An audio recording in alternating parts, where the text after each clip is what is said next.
हमनी के संस्कृति, हमनी के संस्कार सदा रहे हमनी के साथ। भारत के महान ग्रंथ और काव्य सब के संपूर्ण संकलन सब्सक्राइब करें तिलक।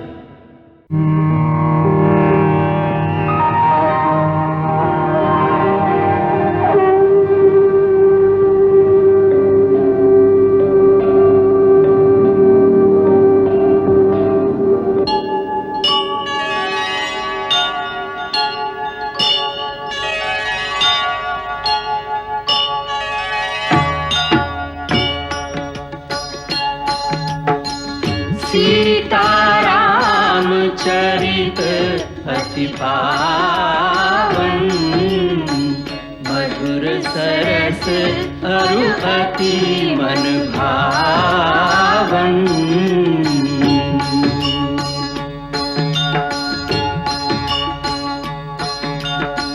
पुनि पुनि कीर्तने हो सुने सुनाए, की प्यास बुझत न बुझाए।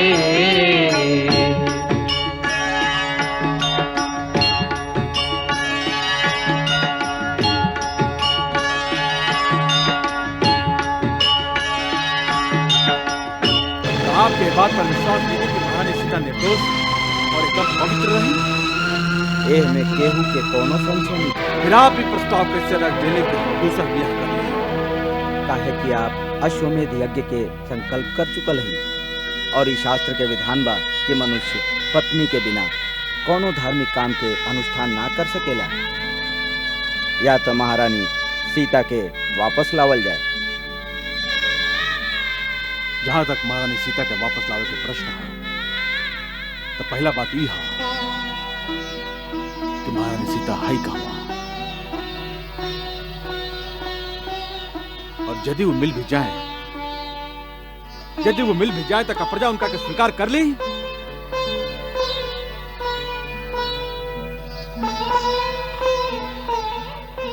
मतलब उनकर वापस आवे के आशा बेकार बा।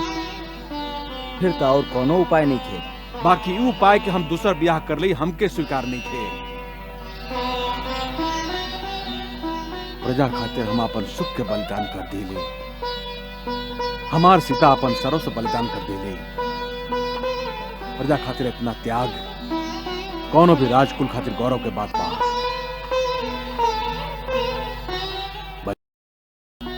एगो उच्च आदर्श के प्रतीक है। बलिदान से धर्म के शक्ति मिलेला।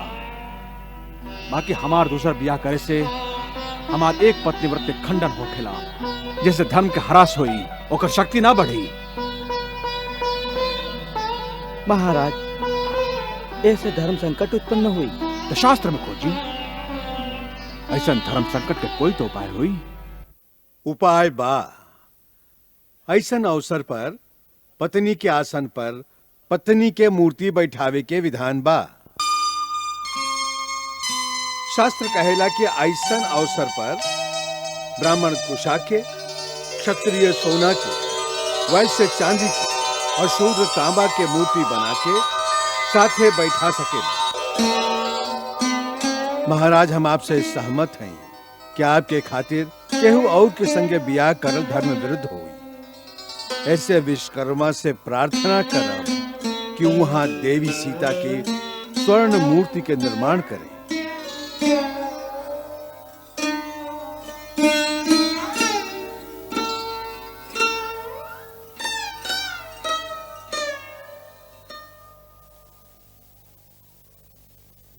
का महारानी सीता के स्वर्ण मूर्ति बनी? हाँ, जब महाराज दूसर ब्याह कैल स्वीकार ना कैलन तब गुरुदेव ई उपाय निकलन कि स्वर्ण मूर्ति ही बना देहल जाए। हम लोग के महाराजा सचमुच मर्यादा पुरुषोत्तम बाड़न। हम तो हमेशा सोचेली कि ऐसा सत्य के उपासक झूठा कलंक के कारण देवी सीता के त्याग कैसे कर देहलन। हम तो सुन ले हैं कि महाराज त्याग के पक्ष में कबो ना रहन। ऊ तो स्वयं राज छोड़े चाहत रहन। बाकी महारानी सीता उनका ऐसन करे से ई कह के रोक दिली कि ऐसे रघुकुल के राजा साधारण मनुष्य के लेखा निर्बल दिखाई दिए। सचमुच देवी सीता परम सती रही। ऊ ए धरती पर सगरे नारी जाति के मान बढ़ा देले हैं। हाँ ऊ तबा सुन लेला, महाराज दूसर बियाह के प्रस्ताव स्वीकार कर दिलन। हाँ भाई, महाराज इस साबित कर देला कि प्रजा भले ही कितनो निंदा करे, बाकी वो अपन हृदय से सीता माई के हमेशा पवित्र ही समझलन। वहाँ के दूसर बियाह के प्रस्ताव ई काकर ठुकरा देली कि ऐसे महारानी सीता के पवित्रता के अपमान हुई। वो एकदम निर्दोष रही। ऐसे यज्ञ में हमार पत्नी की जगह पर केहू और ना बैठ सकेला। वहाँ पर सोना के मूर्ति ही बैठावल जाये। हाँ, धन्य बाड़न राजा राम।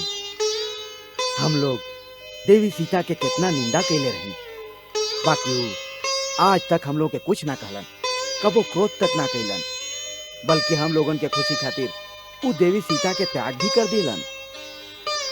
बाकी आज उनकर एह बात से पता चल रहल बा कि वो अंदर से कितना दुखी रहल हुई। हम लोग के लाज से डूब मरे के चाहिए।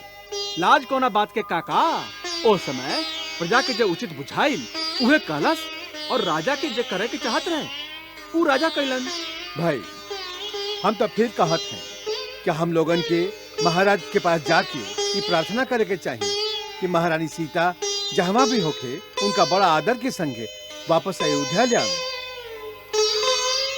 प्रजा फिर अग्नि परीक्षा के मांग करी तो फिर का हुई?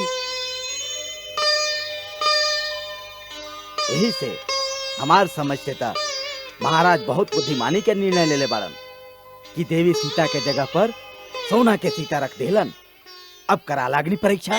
सांच बात तो ई बा कि आज महाराज राम हम स्त्री लोगन के ऐसे सम्मान देहले बाड़न कि जुग जुग तक सगरी नारी जाति उनका ऋणी रही। हाँ बहू, ये नारी के आज तक अबला समझ के समाज मनमाना ढंग से ऊपर कीचड़ उछालत रहल, महाराज राम वही अबला नारी के पूजा के जगह पर बैठा के ओकरा शक्ति के रूप प्रदान कैले बाड़न। बेटी सुन लू तू महाराज राम का कैले बाड़न? का ऊ दूसर ब्याह कैल अस्वीकार कर दिले बाड़न।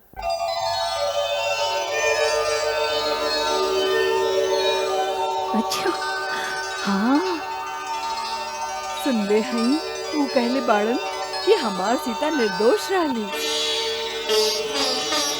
गंगा के लेखा पवित्र रहली। दूसर ब्याह करके हम ओकर अपमान ना करब। तो यज्ञ के का हुई? ओकर उपाय वो खोज देले बाड़न। का उनकर कहना बा कि पत्नी की जगह पर सीता के सोना की मूर्ति यज्ञ में उनका संगे बैठी। इतना महान बाड़न राजा राम जेकरा पर सगरी प्रजा दोष लगौलस, ओ पत्नी के ऊ आपन हृदय के सिंहासन से कबो न उतरलन। ई तो उहाँ के महानता बा, ना तो ऊ पत्नी इस सम्मान के लायक न रहली। ई कैसे कहत हूँ जैसे तू उनका जानत हो? ना माई, ऐसे ही बात निकल गई। सभी स्त्री पुरुष तो इतना महान न हो सकेलन जितना श्री राम है। बाकी सीता के महानता पर तो संशय हो ही ना सकेला। गुरुदेव के लिखल रामायण जब लव कुश गावेलन हमहू कबो कबो सुनीले, और हमें सीता के चरित्र सुन के अनायास आंसू बहे लागेला। जितना दुख ऊ सहली के सह सकेला।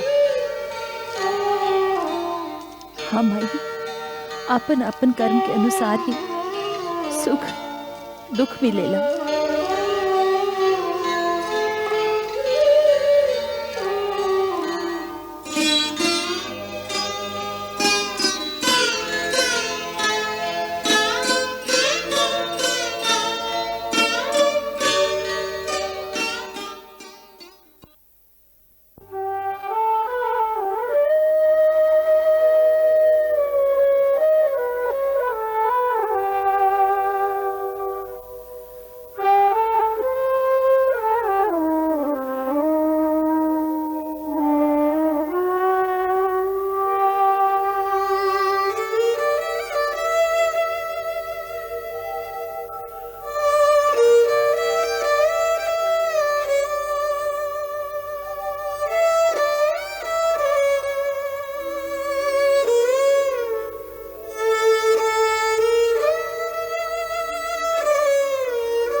प्रणाम गुरुदेव।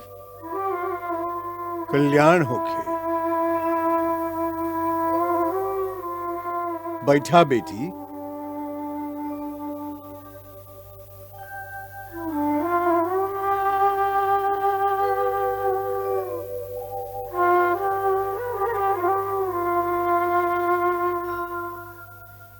गुरुदेव, हमरा से एको पाप हो गई है।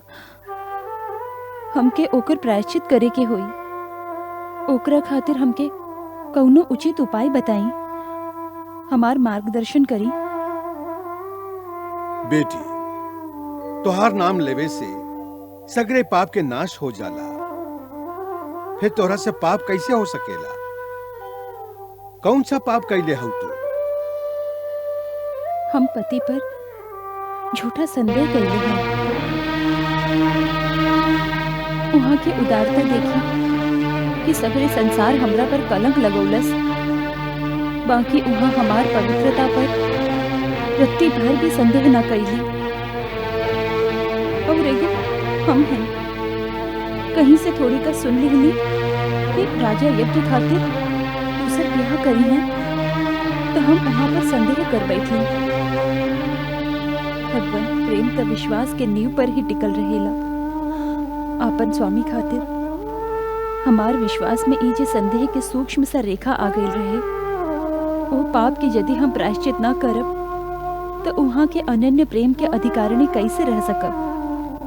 ऐसे हमके कौनो प्रायश्चित बताई जैसे हमार कल्याण हो। तू धन्य हो बेटी, और धन्यवाद तोहार साथी।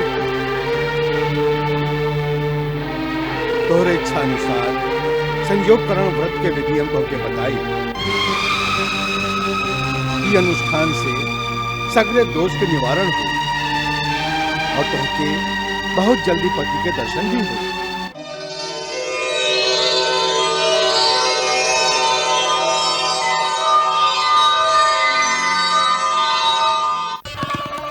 महाराज के अनुज रघुकुल मणि वीर प्रतापी मथुरा नरेश राजा शत्रुघ्न पधार रहल हैं।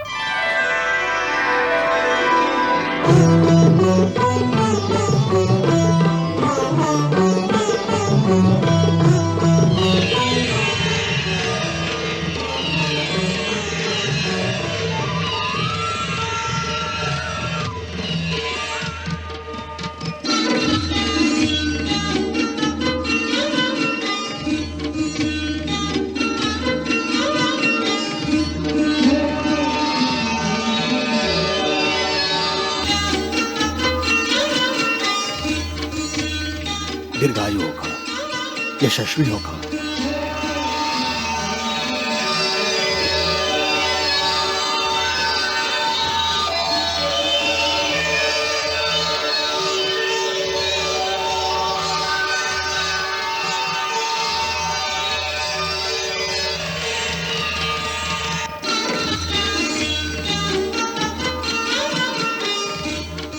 जिया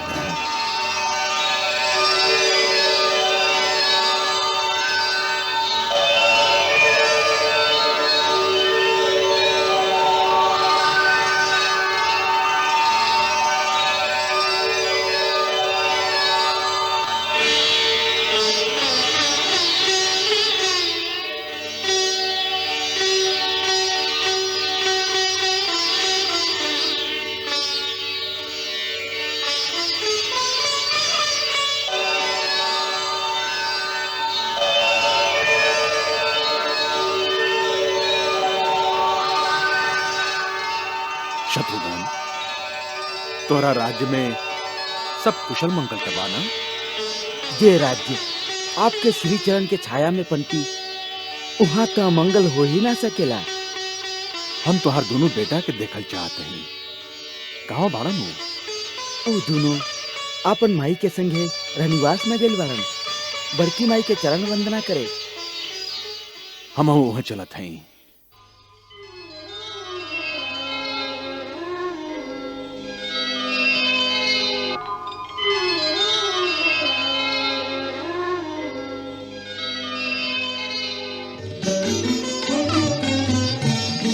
प्रणाम प्रणाम माई।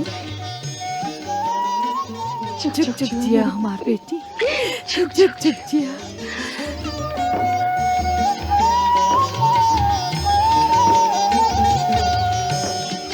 अरे आवा। हमार लाल, उठा उठा उठा।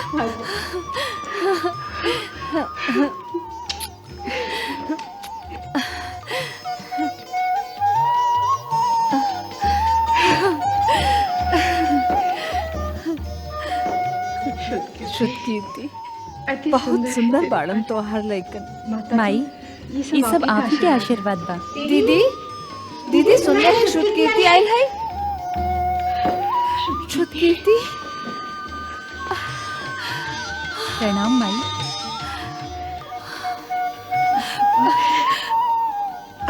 सौभाग्यवती होकर।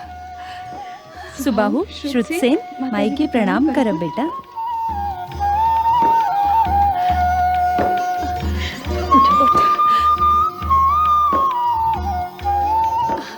आयुष्मान होकर। दीदी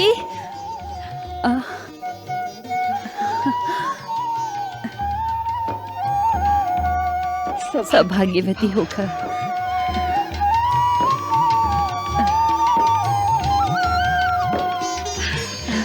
उठ उठ वत्स।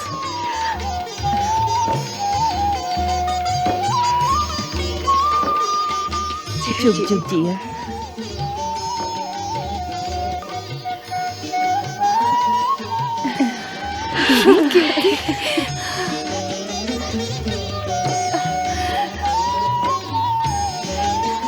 श्रुतकीर्ति हमार कबू याद ना आवत रहे। तू मथुरा के रानी का बन गईलू। तू तो हम लोग के भुला ही गईलू। ना दीदी, हम वहाँ जाके कितना अकेले हो गईली आपके ऊपर अनुमान ना हो सकेला। अयोध्या आवे के कितना मन करत रहे, बाकी यहाँ हमेशा ये कहत रहनी कि महाराज के आज्ञा ना बा। आज्ञा के बिना हम अयोध्या ना जा सके। सच कहतारी बेचारी। राजधर्म के बारे में राम बहुत ही कठोर बा। मैं जानत है वो शत्रुघ्न के अयोध्या आवे से बार बार रोक देत रहे। चल अब तक घरे आ गईलू।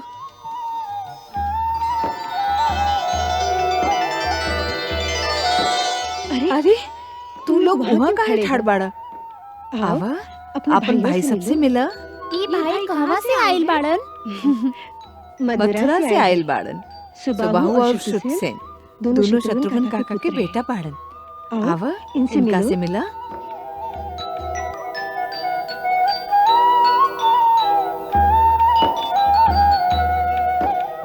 आवा जा बेटा।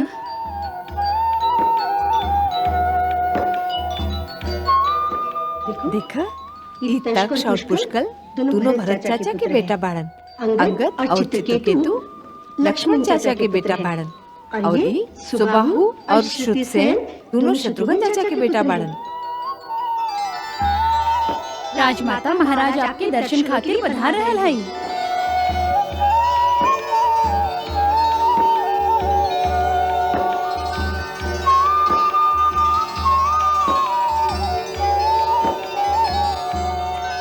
माई देखा था क्या आइल बा?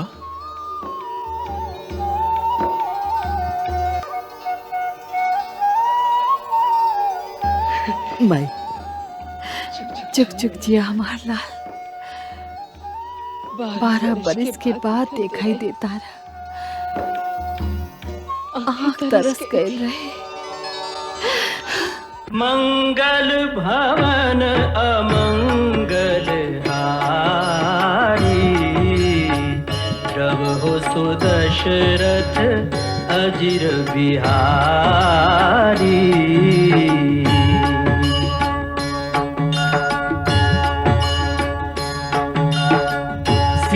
सीताराम चरित अति पावन, मधुर सरस अरु अति मन भावन।